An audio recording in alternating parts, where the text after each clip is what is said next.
Vamos a ir empezando ya para así ir respetando los horarios bien. Bienvenidos a nuestra charla de TensorFlow. Hemos oído por ahí en la keynote a alguien a quien no le gustaba nada el término full stack. Lo siento si esa persona está en la sala. Al final lo que queríamos representar un poco es que esto es algo que vas a poder usar estés en el extremo que estés o incluso si quieres usarlo en ambos. ¿Cuántos data science hay en la sala? Levanten la mano. Uy. Muy poquitos. ¿Cuántos desarrolladores y desarrolladoras hay en la sala? ¡Genial! La idea que teníamos de esta charla precisamente era intentar combinar tanto una parte más profunda de lo que es TensorFlow, Machine Learning, con que lo acabe explicando algunos de los conceptos a alguien como yo que no tiene mucha idea, porque yo soy desarrolladora. Entonces, bueno, aquí tenemos al Data Scientist, sí, que él va a aportar la parte más profunda. Bueno, pues yo soy Luis Talegón y trabajo como Data Scientist en SIGTAG desde hace más o menos un año y medio. Y nada, pues poco que contar sobre mí. No tengo muchísima experiencia en el campo de JavaScript, pero siempre estoy metido en todo el tema de desarrollo de Machine Learning y vi que en TensorFlow.js había una oportunidad muy buena para acercar estos dos mundos y por eso es una de las razones por las que estoy en esta charla. Y yo soy Laura Morillo, trabajo como Tech Lead y principalmente desarrolladora actualmente con Node en SIGTAG. Además, en mi tiempo libre colaboro organizando diferentes iniciativas como el Google Developers Group aquí en Madrid, Women Tech Makers, que es un evento en el que intentamos darle mayor visibilidad a las mujeres en tecnología y bueno, alguna otra serie de eventos. Desde hace poco, además, recibí un poco el reconocimiento de Google por mi relación y por la difusión de herramientas relacionadas con Google Cloud, de Google Developer Expert, y llevo 11 años trabajando con diferentes tecnologías. Con TensorFlow no trabajo como tal, pero es una herramienta que me gusta. Me ha gustado siempre cotillearla desde fuera, pero al final no puedes estar en todo. Por eso yo lo que quiero intentar es proveer esa visión de cómo, aunque no conozcas las tripas y no conozcas de una forma profunda los conocimientos matemáticos que hay detrás, puedes empezar a jugar con esto para empezar a hacer cositas y luego ya poco a poco ir profundizando. Bien, pues os voy a hacer una pequeña intro de lo que es TensorFlow. ¿Cuántos de vosotros conocéis o habéis oído hablar un poquillo de TensorFlow, más o menos? Vale, veo que la mayoría, bien. Entonces esto va a aligerar un poquillo las cosas. Bien, de todas formas, para los que no lo sepáis, TensorFlow es una librería open source que desarrolló Google para computación numérica, basada en grafos. Esto lo que nos aporta es que tiene una serie de APIs muy intuitivas y muy flexibles para poder construir modelos y poder entrenarlos de forma tan sencilla o tan complicada como queramos. Y recientemente, aproximadamente a principios de este año más o menos, fue cuando Google liberó TensorFlow.js. TensorFlow, desde sus inicios, ha sido una herramienta que está disponible para C++ o Python. Pero Google ha decidido acercar este campo del Machine Learning de una forma pues, más o menos, por así decirlo, sencilla o intuitiva a un terreno que está un poquito inexplorado en este tema, que es el tema de JavaScript. Y como os decía, TensorFlow podemos hacerlo tan complicado o tan fácil como queráis, porque tiene varias APIs a distintos niveles que nos permiten jugar tan profundamente como queramos o lo más superficial que queramos ver nuestros modelos, dependiendo del conocimiento matemático que tengamos de estos temas.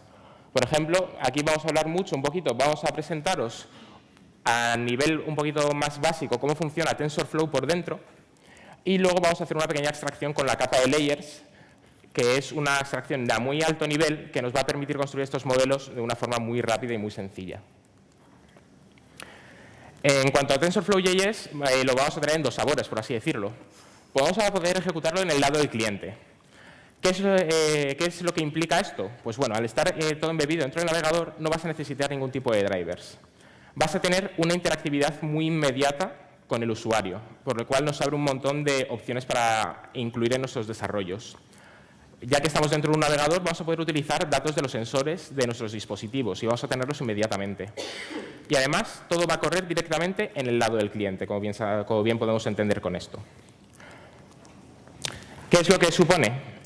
Ya que estamos corriendo en el lado del cliente, los tiempos de ejecución de nuestros modelos a la hora de entrenar van a ser bastante más lentos que los que estamos ejecutando en código de Python o en código de C++.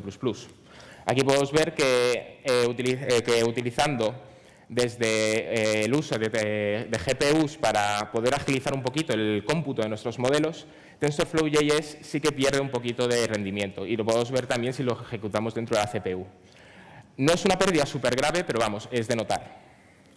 En cambio, tenemos también la versión para Node.js. ¿Qué es lo bueno que tiene esto? Que en este caso, si queremos hacer nuestra computación desde un punto de vista que sea mucho más, con una carga de computación mucho mayor, si lo podemos ejecutar desde Node, vemos que los tiempos de ejecución son bastante similares en ambos entornos. Y bueno, y una vez habiendo hecho esta pequeña introducción de lo que era TensorFlow y con lo que estamos ahora con TensorFlow.js, Laura os va a contar un poquillo de los conceptos más principales de TensorFlow. Vamos a revisar un poco terminología que luego vamos a ir viendo durante demos que vamos a hacer y que vais a necesitar conocer para poder empezar a trabajar con esto, porque al final son muchas cosas que si no tienes ni idea de la propia terminología que se usa, no es más difícil seguirlo. Mientras que teniendo un poco a alto nivel una idea de eso, todo se simplifica muchísimo. Y empezamos por lo más básico. Esto se llama TensorFlow. ¿Pero qué es un tensor? Pues al final un tensor puede ser un escalar, un número. Puede ser un vector. Puede ser una matriz. De forma genérica, un tensor es básicamente una estructura algebraica que contiene números y diferentes dimensiones. Puede tener tantas dimensiones como nosotros vayamos a necesitar, en función de los datos que vayamos a proveer, porque lo que va a tener este tensor son nuestros datos que van a ir fluyendo, y de ahí viene el nombre, TensorFlow, van a ir fluyendo por nuestro sistema, transformándose. Pero ¿qué pasa? Los tensores tienen una característica, y es que siempre son inmutables. Nosotros, una vez definimos un tensor, no vamos a poder modificar ninguno de los valores que contiene. Sin embargo, cuando estamos realizando un entrenamiento de algo, hay algunas propiedades que sí vamos a necesitar que cambien. Por ejemplo, para guardar los pesos que vamos teniendo. O si yo lo que quiero calcular simplemente es cuáles son los mejores valores para poder tener el resultado de una curva que sea AX más B, al final ese A y B yo tengo que irlo almacenando en algún sitio. Así que TensorFlow lo que nos ofrece también son variables. Las variables no son más que un tipo de tensor que sí puede verse modificado con el tiempo. Y una operación. Al final, esto va de que tenemos unos datos y los vamos a ir transformando. TensorFlow nos ofrece a diferentes niveles diferentes tipos de aplicaciones. Hemos visto que tenemos dos capas. Por un lado, tenemos la capa más básica, que nos ofrece operaciones algebraicas tipo suma, restas, multiplicaciones, para que si nosotros queremos controlar todo a bajo nivel, vamos a poder ir haciendo nosotros los diferentes pasos. Lo que vamos a tener es que las operaciones recibirán un tensor de entrada y generarán un tensor nuevo de salida. Y podemos ir enganchando las diferentes operaciones que tengamos, simplemente enganchando las salidas de una con las entradas de otra hasta obtener el resultado total. ¿Y qué es un modelo? Porque claro, se habla mucho de, no, vamos a entrenar nuestro modelo. ¿Pero qué es un modelo? Un modelo no es nada más allá que una función para la que, dada una entrada, nosotros queremos una solución deseada, queremos un resultado esperado en concreto.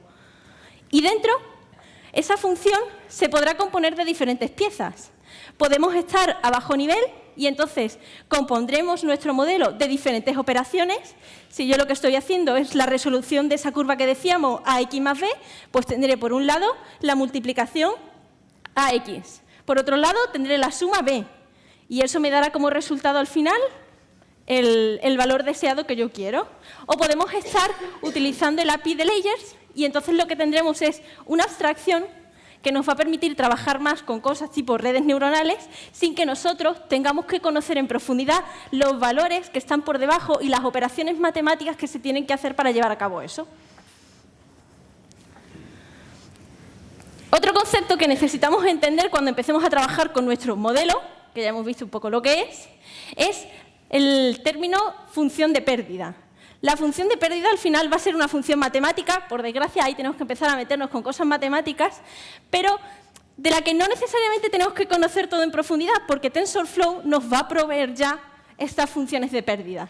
Y lo que va a hacer esta función es irnos diciendo, en cada iteración que vayamos viendo, cómo de bueno es nuestro modelo comparando la salida con el resultado esperado que nosotros teníamos. Dependiendo del tipo de problema que estemos intentando solucionar, una función pérdida será mejor que otra o será más adecuada para poder evaluarlo. Y además necesitaremos también una función de optimización. La función de optimización lo que va a hacer es, dados esos resultados de la función pérdida, intentar encontrar cuál es el valor óptimo en el que nuestro modelo se comporta mejor. Para esto también tendremos diferentes opciones y, dependiendo de cuál es el problema que queramos solucionar, pues podremos jugar para encontrar cuál es la función de optimización que mejor se adecua. Y ya el último concepto que vamos a revisar ahora, así de forma teórica, se llaman los epochs o épocas, algo así. Y es un concepto que lo que viene a ser es cuántas veces nuestro modelo va a ver los mismos datos de entrada. Nosotros tenemos un conjunto de datos con el que vamos a entrenar.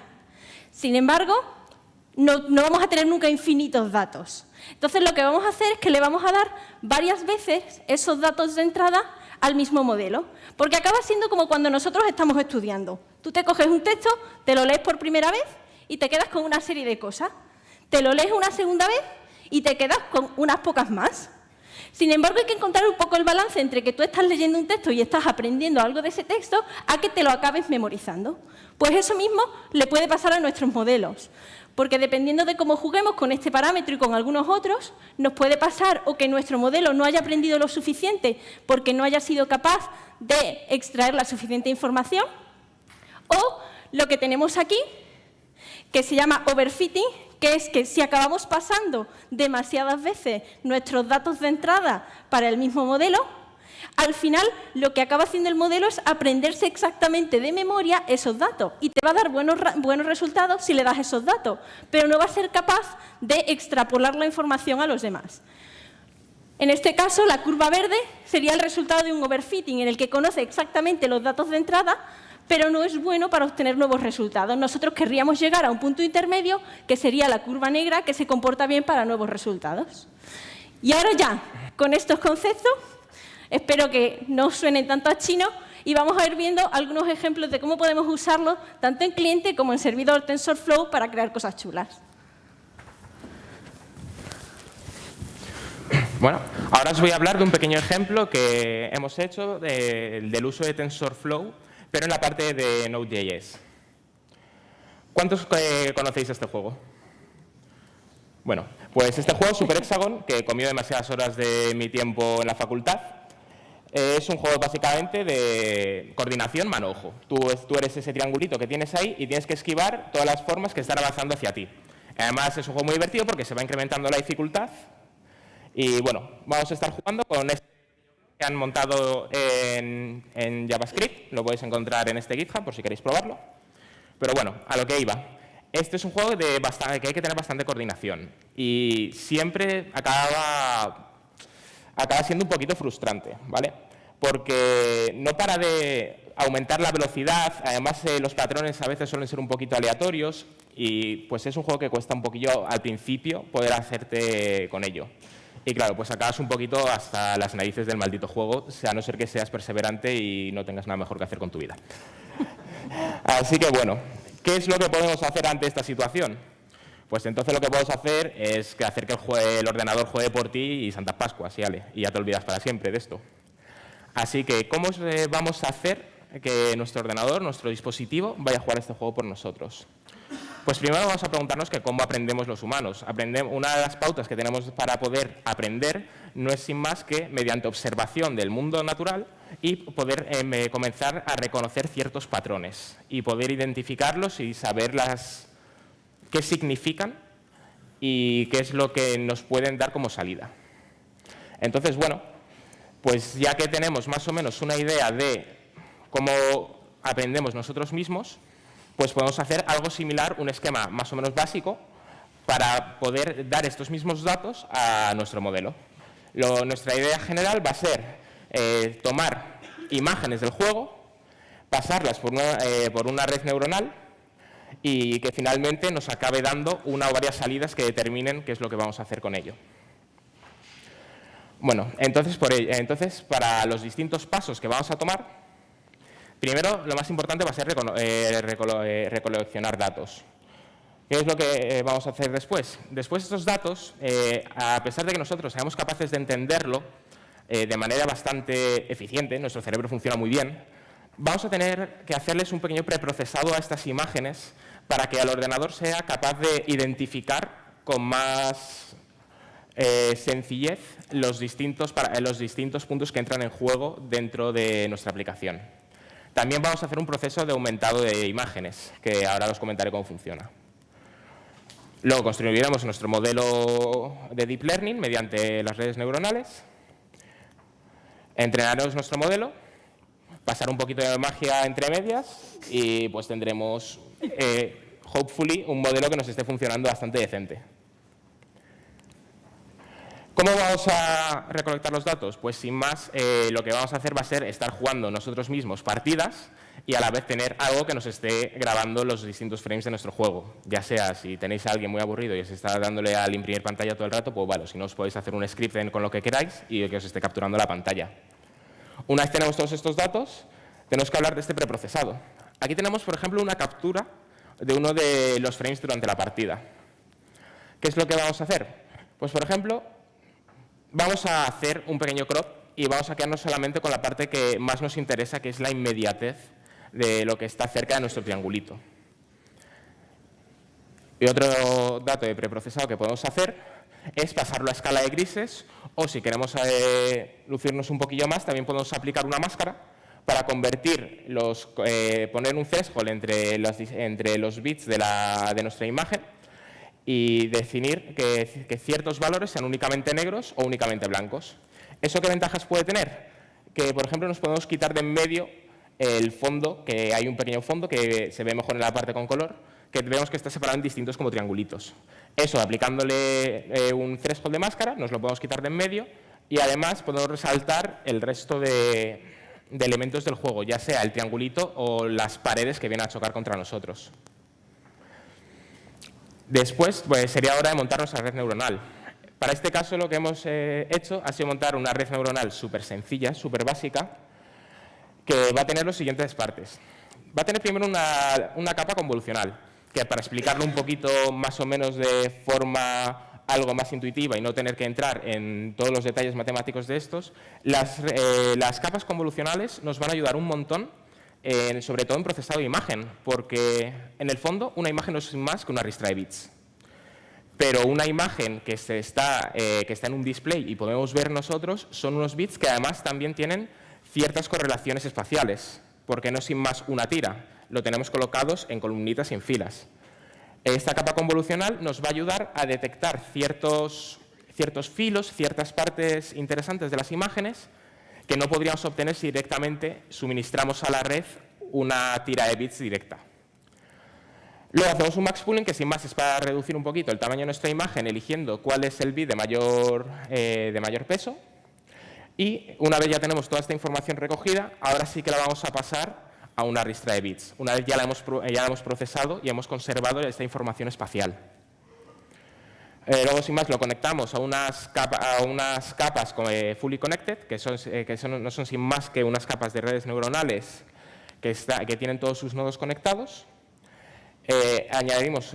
Activamos con una función de ReLU, que es una función que nos ayuda a determinar cuándo ciertos pesos van a tener más importancia dentro de la red, y lo que se conoce como un dropout. Si os acordáis de lo que os ha hablado Laura, del tema de hacer un overfitting, de que si leemos mucho lo mismo podemos caer en el problema de que nos aprendemos de memoria, por así decirlo, estos datos de entrada y no somos capaces de generalizar o extrapolar a otros datos nuevos. El dropout, que lo que hace es que aleatoriamente desconecta unos nodos, nos ayuda un poquito a que no sea tan duro con ese entrenamiento, que sea un poquito más laxo y no se aprenda de memoria nuestros datos. Finalmente se vuelve a pasar por otra capa igual y luego hago una última capa que nos va a dar 3 salidas, que son las 3 posibles inputs que vamos a tener en el juego: movernos a la izquierda, movernos a la derecha o quedarnos quietos. Esto lo que nos va a dar es una salida probabilística. Es decir, nos va a decir, pues en esta situación que estoy viendo, yo creo que lo mejor, con un 80% de probabilidad, por ejemplo, es moverme a la izquierda. Luego pasa el siguiente frame y nos dará una respuesta distinta, posiblemente. Igual nos puede decir que o bien sigamos moviéndonos a la izquierda o nos quedemos quietos porque ya estamos en un punto en el que nunca nos va a llegar ninguna pared hasta que vuelva a la siguiente ronda. Entonces, bueno, para enseñaros un poquito el código, que creo que aquí se ve un poquito feo, lo tenemos aquí y os voy a explicar un poquito cómo funciona esto en JS para que veáis que montar una red neuronal, sobre todo con esta capa de layers que es muy alto nivel, es de una forma más o menos sencilla. Primero inicializamos nuestro modelo utilizando la función sequential de TensorFlow y a este modelo lo que vamos a irle añadiendo capas. Como expliqué al principio, primero una capa convolucional en la que damos los parámetros de entrada. Estamos utilizando imágenes de 200 x 200, no hace falta utilizar imágenes muy grandes, con 32 filtros, un tamaño de kernel de 3, que bueno, estos ya son más datos un poquito más profundos, pero que se pueden mirar y que no tienen ninguna mayor complejidad. Luego continuamos con el pooling que hemos dicho para reducir la imagen más. Hacemos un flatten para poder convertir esta matriz, por así decirlo, este tensor, en una ristra de bits. Y luego los unimos a unas capas completamente conectadas, con 128 nodos. Añadimos un dropout para que se cargue aleatoriamente el 25% de esas conexiones. Volvemos a aplicar lo mismo y damos nuestra capa de salida, que va a tener 3 nodos. Como bien hemos hablado antes, son las 3 posibles inputs que va a tener nuestro juego. Y una capa de activación softmax, que sin más es la que nos va a dar estas salidas. A su vez, como os dijo Laura, vamos a tener que utilizar un optimizador. Hay un montón de optimizadores en TensorFlow. Adam es uno de los que más se usa. No vamos a entrar a explicarlo porque también nos llevaría un buen tiempo. Pero tienes un montón de opciones. Finalmente, se hace una compilación del modelo, le das una función de pérdida. En este caso es una función de entropía cruzada categórica, es decir, nos va a ver las diferencias que vamos a tener en la información de estas distintas categorías. Y la métrica que queramos ver y que queramos estar traqueando es lo bien que lo está haciendo el modelo respecto a los datos que tenemos para testear. Es decir, en cuánto porcentaje de estos datos hemos acertado en nuestra predicción. Y bueno, esto sería, luego se ejecuta y tendríamos unas ciertas partes de entrenamiento en lo que veremos en nuestra consola una salida de cómo está funcionando nuestro modelo. En este caso nos está diciendo aquí que estamos en la primera epoch, nos da una ETA para ver cuánto tiempo quedaría por terminarla y nos da aquí nuestra función de pérdida aquí y nuestra precisión que hemos obtenido. Y así sería como se estaría entrenando. Una vez está terminado este modelo, esperemos que este sea el proceso que ha seguido nuestro modelo. Al principio no va a tener idea de cómo jugar. De hecho, si le das un entrenamiento con muy poquitas epochs, lo más seguro es que haga movimientos aleatorios o se quede quieto. Y según vamos dando más datos y estamos corriendo mejor el modelo, pues irá comprendiendo un poquito más. ¿Qué es lo bueno de trabajar en TensorFlow? Que estos modelos son universales. El modelo que tú hayas producido en Node.js te va a servir para llevarlo a cualquier otro tipo de lenguaje que utilice la misma librería. Y eso es bastante cómodo porque te permite bastante interoperabilidad entre distintos equipos si estáis trabajando en varios ámbitos. Por ejemplo, un departamento de Data Science puede encargarse de producir un modelo, por ejemplo, escrito en Python, y luego se puede servir en un servidor que esté montado en Node.js perfectamente. Y bueno, ¿cómo sería? Y ahora que ya tendríamos un modelo entrenado, ¿qué sería lo siguiente que tendríamos que hacer? Pues bueno, pues para jugar podríamos hacer, para hacer algo sencillito, algo similar. Vamos capturando imágenes y cada vez que capturamos una imagen, se la pasamos a nuestro modelo. Esta imagen, por supuesto, seguirá un proceso similar al que se hizo anteriormente. Se hará un crop, se le pasará a escala de grises o con una máscara blanco y negro para que sea similar a las otras imágenes que usas en el entrenamiento y nos irá dando un montón de datos de salida. Y estos datos de salida pues ya los ejecutaremos dentro de nuestro código, ya sea mandando señales del teclado o similares. Y bueno, ahora pues os voy a enseñar una pequeña demo de a ver qué tal funcionaría una red hecha de cero en un juego de este calibre. ¿Cuál es lo que tenemos aquí? Que muchas veces hacer un modelo de cero es bastante complicado y, sobre todo, hace falta tener una cantidad de datos por lo general bastante grande. Es o ir por ese lado o hacer un procesado un poquito más inteligente, un poquito más elaborado de nuestras imágenes que tenemos. En este caso se ha hecho uno bastante sencillito. Así que vamos a ver qué tal estaría funcionando nuestro modelo.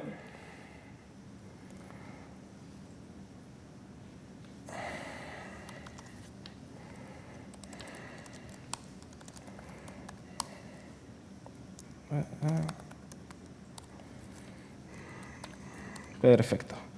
Pues ahora ya sin más, voy apartando esto para que pueda capturar bien. Esto es un modelo que he entrenado en Node.js y, por ejemplo, aquí estoy ejecutando este modelo en un controlador hecho en Python para que podáis ver que la interoperabilidad es cierta y funciona bastante bien. Entonces, ejecutamos nuestro modelo.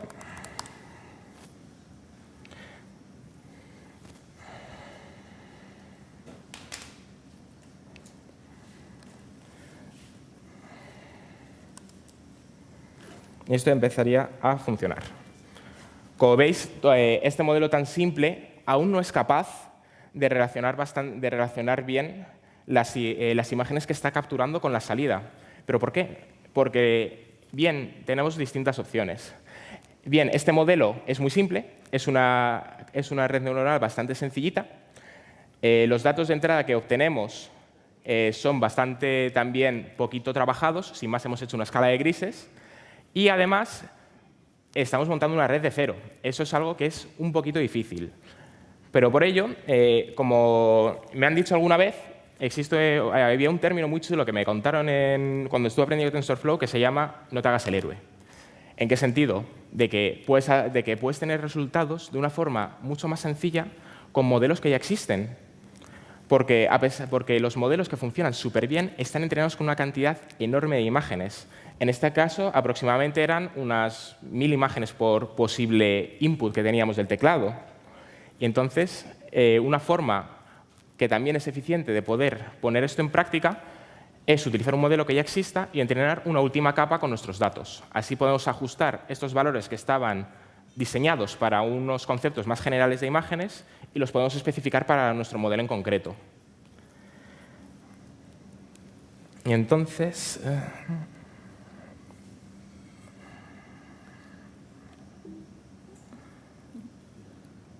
No, estaba ahí en el navegador. ¿Dónde estaba? En el navegador. Sí. Ahí está. Uy. El modelo que se ha vuelto loco, que no lo he detenido y está pillando imágenes. Y está derecha, izquierda, izquierda. Y entonces estas imágenes no las veía, entonces ya se ha vuelto loquísimo. Abajo. Perfecto. Y entonces ahora Laura os va a comentar una posibilidad de este código dentro del lado del cliente.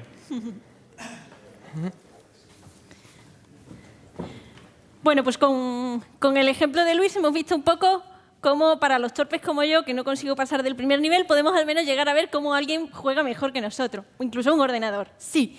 Así que a mí eso me fastidiaba porque él es un crack. Y seguro que como él hay más gente que le ha dedicado durante la universidad o similar mucho más tiempo a jugar este tipo de cosas que a ir a las clases. Así que yo lo que decidí es que le iba a poner un reto a él utilizando Machine Learning y, para la parte de cliente. Entonces, lo que decidimos fue, en lugar de jugar nosotros directamente con el teclado, utilizar imágenes cogidas de la cámara para dar las diferentes órdenes de las diferentes direcciones a las que tenía que ir. Así que hemos montado un sistema muy sencillo que lo que tiene básicamente es recibe las entradas de la cámara, que lo bueno es que TensorFlow ya nos provee incluso funciones para decirle, oye, aquí tienes una imagen, from pixels, conviértemela en un tensor que yo luego voy a meter en mi sistema. Y no tenemos que hacer nosotros una conversión matemática porque yo me preguntaba, joder, y ahora como cuando cojo una imagen me tengo que poner a pasarlo a una matriz de números, eso, pues no, él te lo hace directamente.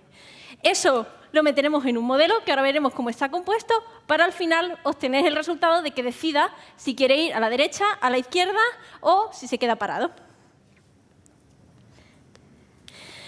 ¿Cómo está formada nuestra red? Pues en este caso, de lo que nos hemos aprovechado precisamente es de lo último que comentaba Luis. Y es que nosotros no tenemos por qué hacer todo desde cero cuando estamos montando un modelo propio. Podemos aprovecharnos del trabajo de otros. Y es que realmente TensorFlow nos deja importar un modelo ya existente, bien para usarlo directamente para hacer inferencias. Si yo directamente ya tengo un modelo, a lo mejor yo quiero usar el modelo de Luis directamente en una aplicación cliente, pues puedo importármelo y utilizarlo tal cual. O también podemos pasar a obtener datos nuevos a partir de ese modelo, bien porque inyectemos la salida dentro de un nuevo modelo, o bien porque reentrenemos las últimas capas. En este caso, la opción que estamos tomando es precisamente la de coger un modelo que se llama MobileNet, de procesamiento de imágenes de Google, que está muy probado, muy trabajado y con muchos más recursos de los que tenemos nosotros. Cogeremos esa salida y la pasaremos por una red muy pequeñita que, si veis, realmente es muy parecida a la que Luis montaba en su ejemplo server-side. Son al final 3 pasos.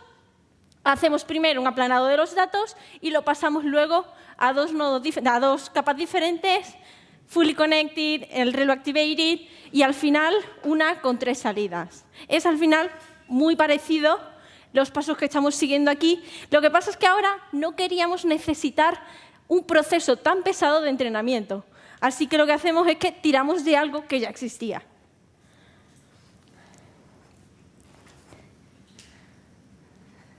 Vamos a verla. Ahí está, Laura. ¿Pero dónde está? No. Bueno, que no la... Ahí está. Ah, vale.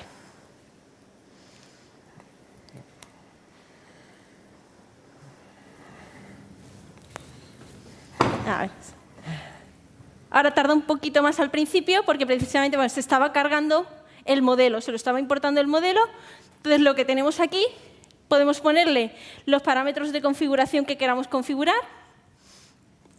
Vamos a poder tomar imágenes para los diferentes comandos que queramos y jugar. Así, por lo menos, tiene una dificultad añadida. Con esto hemos probado cosas diferentes, como yo puedo coger y, venga, pongo diferentes posiciones.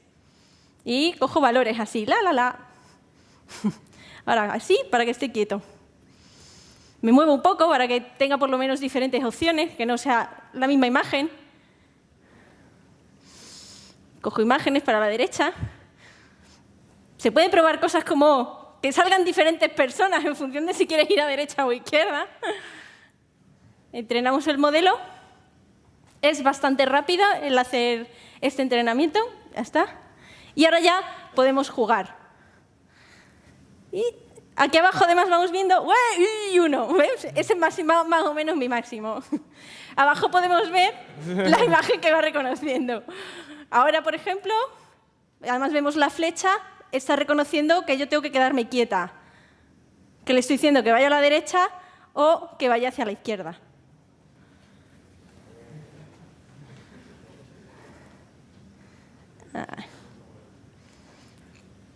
Entonces, aquí lo que hemos hecho ha sido combinar en un repositorio, que luego tenéis al final pues, todo el listado de los repositorios, por si queréis ver el código, para meter dentro de la misma aplicación el juego, ese repositorio que hemos visto con el juego, con nuestra aplicación, un poco modificado para que nos permitiera interactuar directamente sin tener que pasar por el teclado. Podemos ver aquí.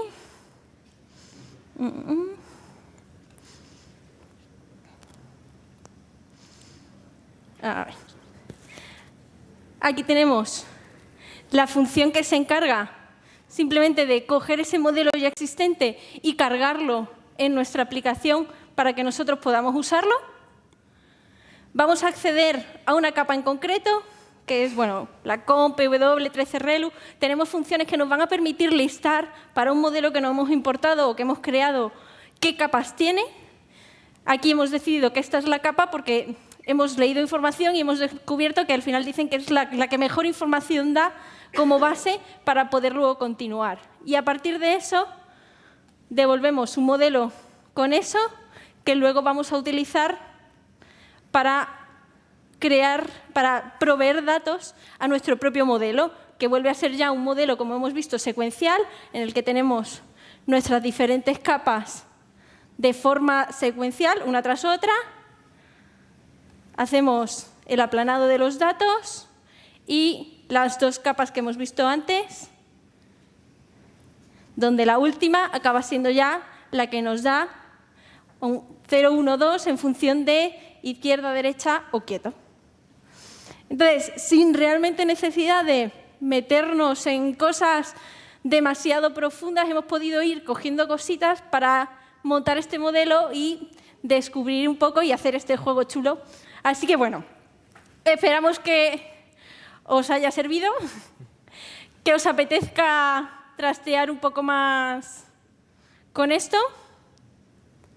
para luego ya sí ir profundizando y llegar a ser capaces de completamente conocer y usar, porque hay muchísimas cosas muy chulas que ahora podemos hacer gracias a esto.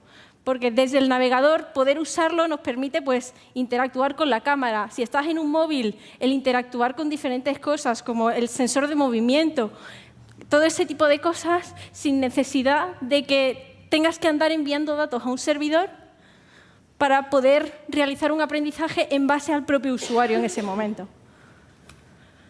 Aquí tenéis pues, bueno, los diferentes enlaces de la documentación y de los dos repositorios. A ver. Tic-tac, foto. No os preocupéis, seguramente la publicaremos, así que... Y nada más, muchas gracias. Si tenéis alguna pregunta, las difíciles para él.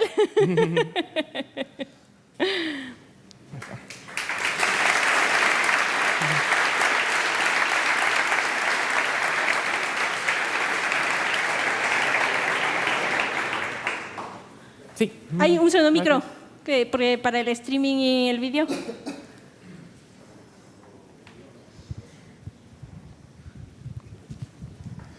Bueno, en primer lugar, felicidades porque ha sido una charla muy interesante. Me he quedado con una duda. O sea, al final el modelo se entrena, va a la derecha, a la izquierda, se queda quieto. Eso es. Pero ¿cómo sabe él que está haciendo lo correcto o no? ¿No hay algo que le diga...? Claro, las imágenes, todas ellas van a estar etiquetadas. Mientras tú estás jugando, además de capturar la imagen, también estás capturando la input que tienes tú de tu teclado, ya sea de la izquierda o de la derecha, o que no estés pulsando nada. Y ahí es donde puedo hacer la relación. Vale, muchas gracias. En el segundo caso, realmente el valor del entrenamiento está en las imágenes y es lo mismo. Tú tienes tu dataset de entrenamiento en el que le dices, esta foto corresponde con izquierda. Vale, o sea, básicamente el modelo con el que tú lo entrenas sí que tiene algún tipo de información adicional que te va diciendo si sí o si no. Tú siempre vas a tener durante el periodo de entrenamiento un dataset de entrenamiento específico, que es con el que va a utilizar para la función esa que veíamos de pérdida, de decir, vale, mi resultado esperado era este. ¿Cuál es el resultado que me estás diciendo? Vale, entonces, ¿cómo de bueno o cómo de malo? ¿Cómo de próximo está al resultado real? Vale, muchas gracias. Nada. ¿Alguna otra pregunta? Por ahí por el fondo y por aquí delante.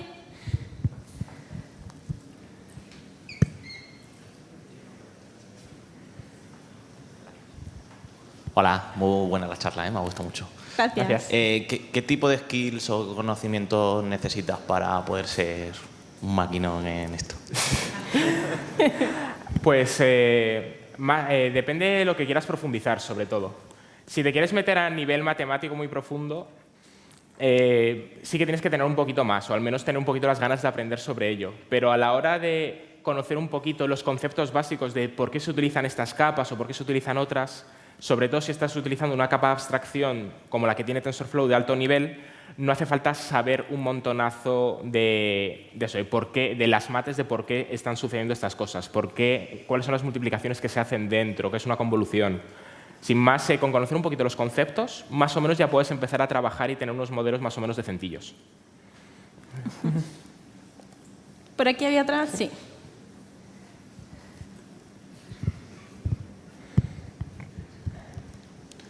Hola, buenas. Una sencilla. ¿Acepta múltiple GPU? Lo que es la librería de JavaScript. Sí. Tú le puedes conectar muchas GPUs y lanzar ahí el aprendizaje sin problemas. Sí, tanto Node.js como TensorFlow en el lado del cliente admiten el uso de GPU. Sí, creo que lo hemos dicho, que además se basa en cliente en WebGL. WebGL. Pero ¿te permite lanzar un aprendizaje en 3, 4 GPUs de golpe? Sí, supongo que sí. Sí. No lo he probado con varias GPUs, no tengo varias GPUs, pero con una al menos sí que he podido funcionar con ella en TensorFlow.js. Vale, gracias.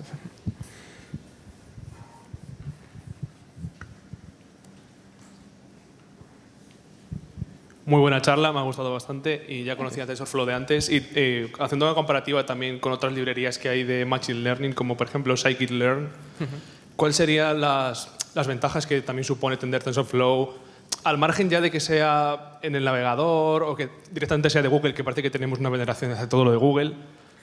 ¿Cuál sería el punto, ¿no?, de comparativa, ¿no?, entre una librería y otra?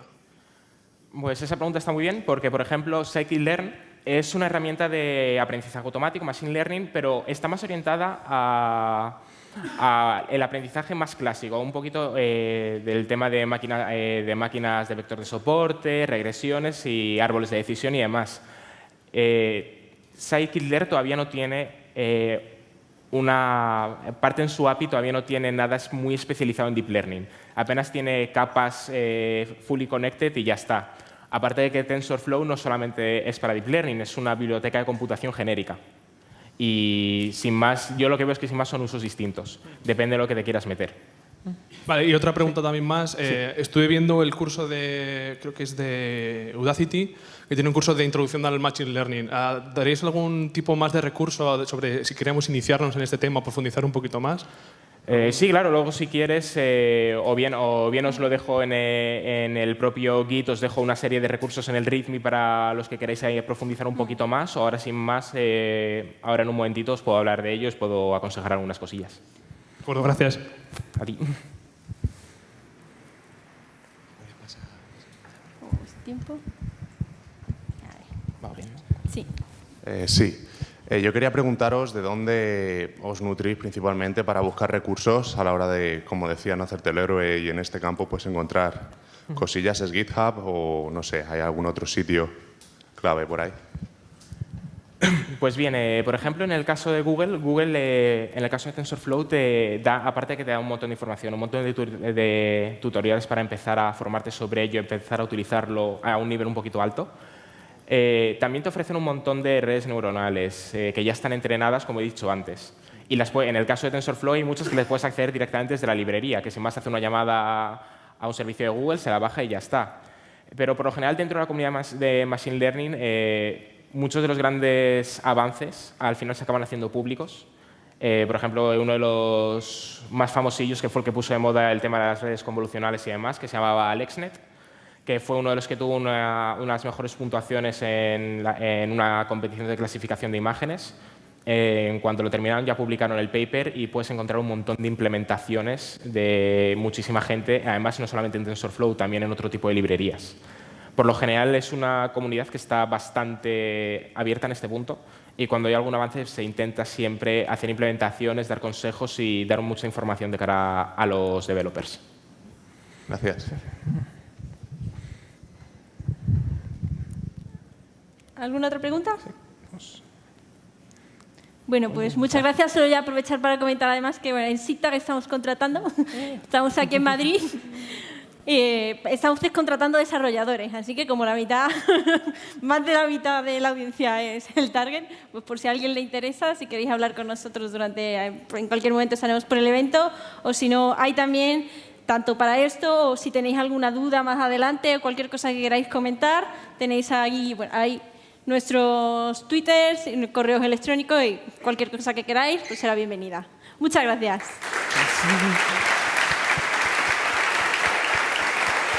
Y ya está.